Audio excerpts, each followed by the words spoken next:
Horace Butler was Eric's first cousin, once removed, and the spitting image of the rapper Buffy from the Fat Boys. Schoolmates teased Butler constantly about his weight as a kid, so he'd been toughened up. His friend Mark Rucker said, if you kicked him or tripped him, he'd bust you square in the face. He lived nearby on Poinsettia and served as Eric's mentor in the drug game. If you stayed on his good side, Butler was generous. He was secretive, however, and you had to earn his confidence. Eric, though, was his trusted kin. When he was a teenager, Butler made him his runner, charged with delivering dope to the customers after Butler made the deals. Eric, who dropped out of Dominguez High School, hadn't known much about the drug business until then. As a teenager, he'd taken joyous rides in stolen cars. He'd done burglaries. He stole color televisions and VCRs. One time he wanted to give his mother a stolen TV as a present. Big, I remember with a laugh when it came to dealing. Though Eric was a novice, which is why he was surprised then. One day in 1984, Butler invited him to go for a ride in his truck. Eric climbed into Butler's ride, a candy-painted GMC truck, chromed out with big rims on its off-road tires. Technically speaking, the truck didn't belong to Butler, but to another guy from the area who'd been sent to jail. The truck had been impounded, and the rumor was that it was full of packages of Sherman. No one wanted to retrieve it for fear that the police would arrest him, but Butler didn't care. He managed to secure the truck's release, and the big, beautiful GMC was now his. With Eric in tow, Butler drove it to a secret neighborhood location away from prying eyes. Butler looked around, making sure no one was watching, and then reached his hands beneath the side of an abandoned house, retrieving a paper grocery bag. He pulled it open and revealed its contents to Eric. Bundle upon bundle of cash, tightly bounded by rubber bands into squares. Keep an eye on this for me, he said, putting it back. Eric didn't know what to make of this, but he quickly consented. Around that time, Butler was acting strange in other ways too. Rucker noticed it earlier that week as he worked his drug spot nearby on Glencoe Street, a stone's throw from the home of a mutual friend, Emil Moses, who had just hanged himself in his garage. As police and the coroner dealt with the body, a crowd gathered. Butler and Rucker chatted, lamenting the death for a few minutes.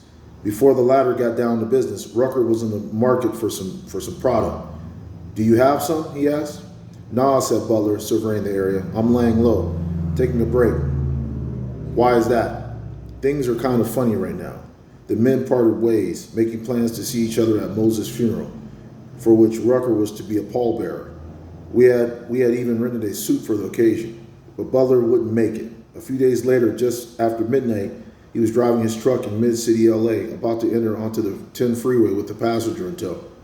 As he pulled up to the signal light, he was shot 7 times by his own passenger, who promptly jumped out. Its driver now dead, the truck slowly rolled backwards before hitting a pole and coming to a stop. The murder left 12 questions. Who was this person? Why did he or she murder Horace Butler? Was it about money, the truck, drugs? Only one truth was known. There will be another funeral in Compton that week. Butler's death hit Eric hard. Me and him used to be together every day, he said. I just happened to go off and do some business with my mother that night, and I wasn't there. I figure I was there, I'd probably be dead right along with him. Eric would quickly have another shock.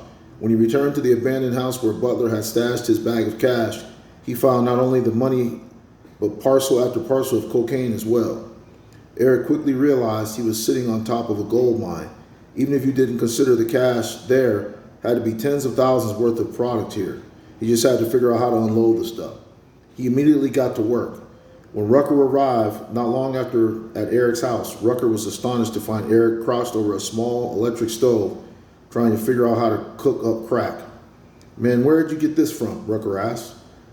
I went to get the money, Eric said, and this was there too. Eric's inexperience was quickly evident. He cut a rock and held it up to a Rucker, speculating on its value. This is a 20, right? Hell no, said Rucker. The rock was closer to $60. Rucker proceeded to give him a crash course on how to price crack rocks. From then on, Rucker began buying his cocaine from Eric. His prices were great. $1,000 for an ounce, an amount for which others might charge $1,500. Eric even gave parcels on consignment. He could afford it, considering these inherited wares amounted to pure profit. In 1985, as the recipient of a windfall, Eric appeared to be riding high. Having invested profits from Butler's stash into his own supplies, he had fine clothes and fancy cars. But he wasn't satisfied. Deep down, he knew this wasn't the life for him, and so he decided to do something about it. This next part is called An Historically Dangerous Place. Day-to-day life in Compton didn't mesh with Holiday's version of gangland. In the daylight hours of the mid-'80s, the city, located about 10 miles downtown LA, still looked like a middle-class suburb. Well-appointed, multicolored bungalows had big yards, iron bars on windows, and wrought iron fences. Kids rode around on bicycles, clothes billowed on lines, and working-class brown and black folks went about their business. Late at night, teenagers would race their Suzuki trucks and VW Bugs for cash, but it didn't seem like a war zone. Beneath the surface, however, bubbled the makings of urban catastrophe, high unemployment, poverty, and infant mortality, and rising gang murders. The recession of the 1970s had been eased by Nixon's Comprehensive Employment and Training Act, a public jobs program that put people in the neighborhood to work. In 1982, Reagan gutted it, making it harder for locals to find jobs. The police weren't much help either until it was disbanded in 2000. Compton had its own police force, one of the most corrupt in the nation. The city of only 93,000 people had 66 billings in 1986 and 85 in 1987, more than 3 times the per capita rate of LA as a whole, which was in itself an historically dangerous place. Los Angeles during the 80s counted almost 3,000 gang-related killings. A black teen was 6 times as likely to be murdered as his white counterpart. Eric Wright's parents arrived in Compton from Greenville, Mississippi as part of the Great Migration. Los Angeles was the main embarkation point for World War II soldiers headed off to the South Pacific and following the war. Plentiful aerospace jobs drew people from all over the country. The gorgeous weather didn't hurt. Eric's parents were among the first black families in Compton. For most of the 20th century, the city was lily white. For a short time in 1949, George and Barbara Bush lived in a Compton apartment complex while he sold oil drilling equipment. Compton was also notoriously racist. Though the Supreme Court outlawed housing segregation in 1917, developers and banks continued to systematically enforce it. A real estate broker could lose her license for aiding integration, and Compton was hit harder by this trend than any other part of LA. Meanwhile, violent, vigilant groups sought to hold black families off the city's border, espousing the slogan, "Keep the Negroes north of 130th Street." Marvin Kinsey, a black Compton native and veteran Piru gang member born in 1950, recalled being told not to cross Wilmington Avenue past 7 p.m. for fear of Minutemen and spook hunters.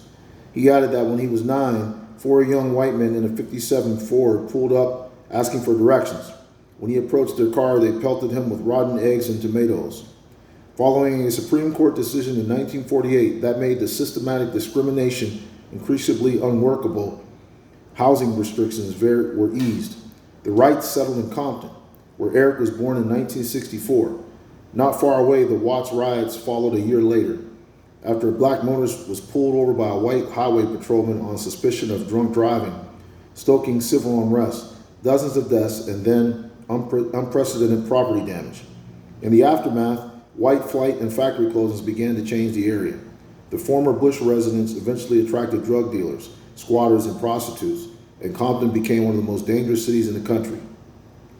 Anyone in Los Angeles who wanted a cheap high during the early Reagan years just had to visit South Central's vast open-air drug market called the Track, located on 81st Street between Hoover and Vermont. Sherman was initially popular, but before long, crack cocaine was all the rage.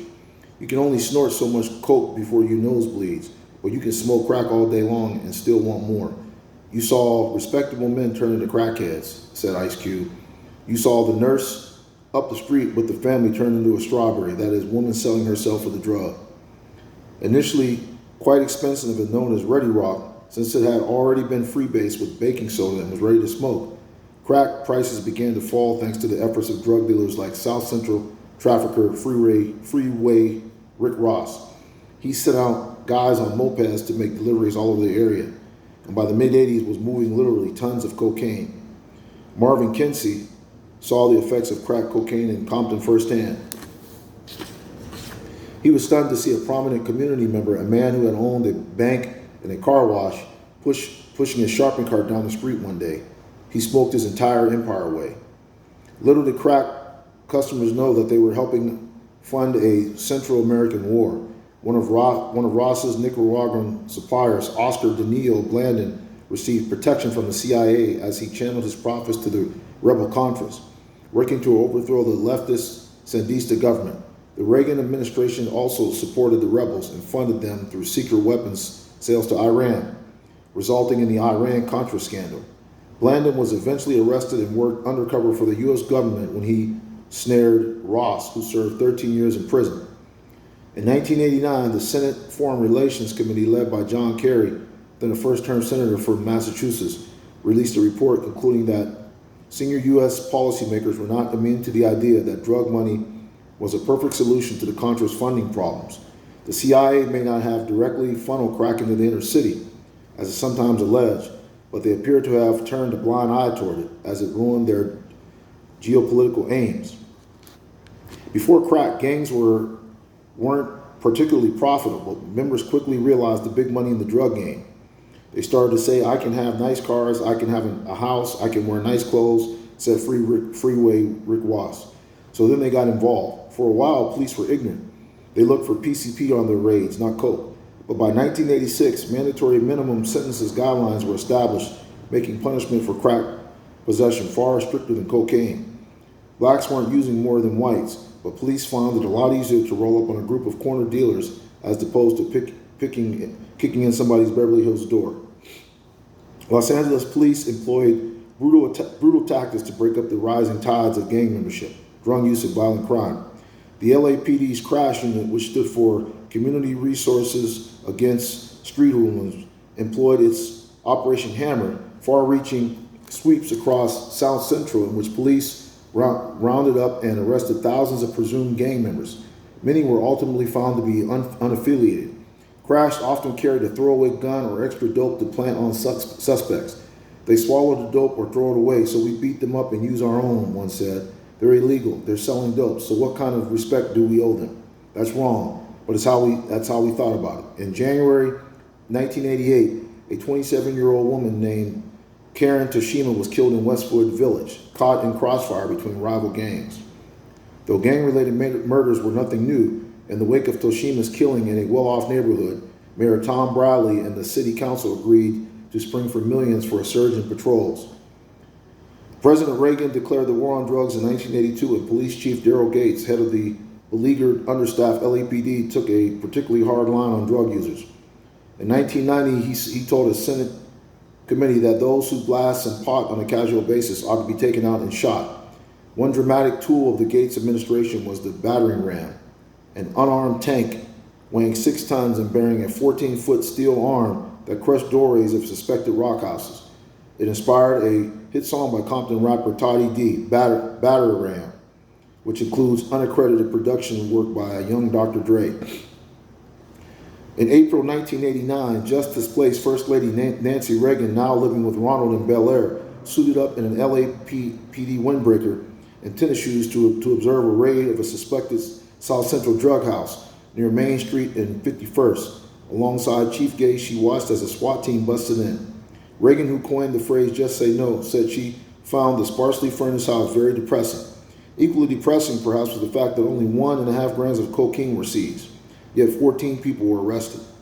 Media accounts of the incident noted that the Nancy Reagan Drug Rehabilitation Center was slated to open later that year in the San Fernando Valley, but that never happened, as Reagan abruptly withdrew her support for it over the summer, scuttling $5 million in donations.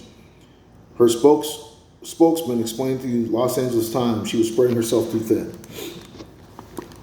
Ordinary South Los Angeles residents couldn't be blamed for fearing the cops as much as the criminals. Greg Mack, a hip-hop station KD, recalled regular gunfire and ghetto bird helicopters constantly overheard at his South Central home searching for perpetrators. Because my wife at the time was Hispanic, we always got pulled over, said Mac, who was black. They always thought I was up to no good, that I was riding around with a girl of a different race like I was a pimp. They'd shoot people in the back, MC Rand said. They beat your ass for nothing. Nearly every LA black man I interviewed for this book has stories like these. Being pulled over for minor or non-existent infractions, being humiliated, being arrested unfairly. It was just a fact of life. Los Angeles' hip-hop scene rose amid this chaos. The music itself was warm and friendly, at least at first. Local MCs rapped over soft, danceable beats. DJs spun New York rappers' records at clubs and house parties. Members of car clubs, save for Nissan trucks or VW clubs, blasted cassette mixes. Venice Beach breakdancers spun on cardboard. Some drug dealers invested their profits in local talent, like Compton hip-hop titan Mixmaster Spade, who learned DJing while attending school in New York and returned home to rock parties and foster emerging LA rap talent, including King T, Toddy T, Coolio, and DJ Pooh. That is, until Spade was arrested following a 1987 shootout with police, who found a giant quantity of PCP on the property. A hip-hop show at the Long Beach Arena the summer previous descended into chaos. Headliners Run DMC never performed because a fight broke out. K-Day programmer Greg Mack on stage saw a man get thrown over a balcony. He somehow survived. Assailants weaponized broken chair legs and yanked off young girls' necklaces. Security was overwhelmed and dozens were injured. It was a race riot, said popular DJ Roger Clayton, who promoted and attended the show. The Long Beach Insanes had stole a Mexican girl's purse, and some Mexican dudes went upstairs, broke in the broom closet, and went down and hit up the Long Beach Insanes. Hit them with brooms and mops and sticks with sharp edges on them. Then all the black gangs got together that was out there, and they just started whooping every Mexican boy, every white boy, throwing them off the second level, whooping their ass and everything. Some critics, like Parent Music Resource Center crusader Tipper Gore, People magazine noted, believe there is a subliminal message in rap music that it's okay to beat people up. But reality was more complicated. For many kids, hip-hop represented a way out, a constructive way to make a living. Performer Alonzo Williams received a pass because he DJ'd. I was in East LA doing a backyard party and two Latinos gangs got to fighting, he said. But they called a timeout to stop the fight. Let the DJ go home. He's not in this shit, man. Both gangs helped me load my truck with my equipment. So that was chapter 1. Finished up chapter 1 here of the book called Original Gangsters, the untold story of Dr. Dre, Eazy-E, Ice Cube, Tupac Shakur, and the birth of West Coast rap. If you like the video, don't forget to like, subscribe, and message. Peace.